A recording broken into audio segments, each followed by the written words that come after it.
राहुल गांधी के भारत जोड़ो न्याय यात्रा में भारी संख्या में शामिल हो यूपी वाले। जी आपको बता दें, गुरुवार को मैदान स्थित पराक्रम स्मृति भवन में उत्तर प्रदेश कांग्रेस कमेटी में मीडिया सेल के अध्यक्ष सीपी राय ने पत्रकारों को संबोधित करते हुए कहा कि राहुल गांधी के भारत जोड़ो यात्रा का कल से यूपी में आगाज हो रहा। यह यात्रा चंदौली से होते हुए बनारस आएगी, इसलिए मैं चंदौली और बनारस के लोगों से अपील करता हूं कि आप लोग इस यात्रा में अधिक से अधिक संख्या में शामिल होकर राहुल गांधी का सहयोग करें और इस यात्रा का सफल बनावे। सीपी राय ने आगे कहा कि शिक्षा, किसानों का आंदोलन, महंगाई व बेरोजगारी जैसे मुद्दे पे केंद्र की मोदी सरकार पूरी तरह से फेल साबित हुई है।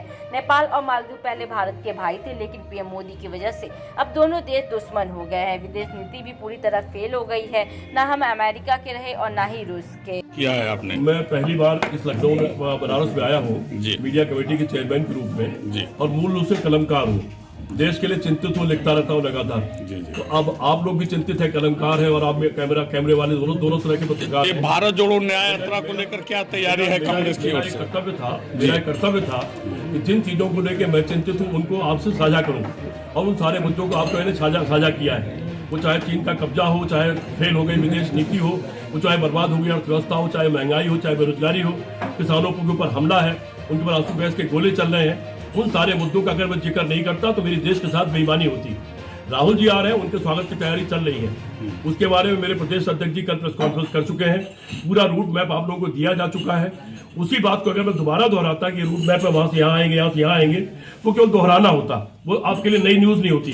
लेकिन ये मुद्दे वो है जिसके लिए लेकर के सारा हिंदुस्तान का हर सोचने समझने वाला चिंतित है आदमी, और चुनाव पास है, निर्णय होने वाला है। उस चिंताओं को साझा करना और आप लोगों से चर्चा करना बहुत जरूरी था, इसलिए मैंने इन तमाम मुद्दों पर आपसे बात किया है। सर, आगामी लोकसभा चुनाव में बनारस से कांग्रेस का कौन उम्मीदवार होने जा रहा है? ये हमारी पार्लियामेंट्री बोर्ड तय करता है, उसको तय करने वाला आदमी मैं नहीं हूँ, वो तय करेगा, सामने आपके आ जाएगा।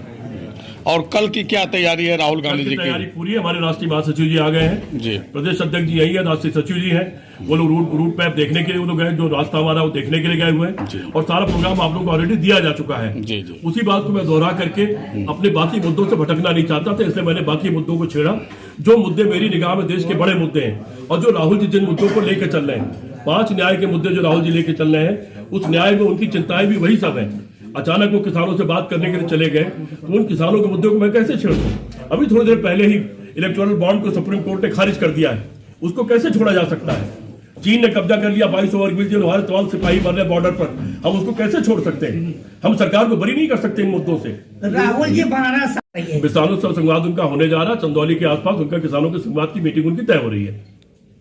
किस जगह पे वो बता देंगे आपको, कब बताएंगे? कल 16 तारीख आपको मिल जाएगा, उसको सूचना मिल जाएगी आपको।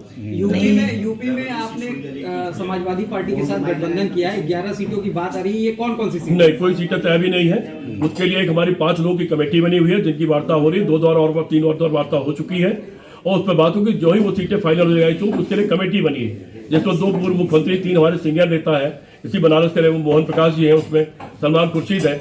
वो लोग जो ही तय करके हमको सूचना देंगे, हम आपको सूचित कर देंगे। मतलब सपा की ओर से जो कहा जा रहा है 11 सीटों की बात है, वो गलत है? वो उनका वक्तव्य है, हमारा इंडिया का वक्तव्य नहीं है।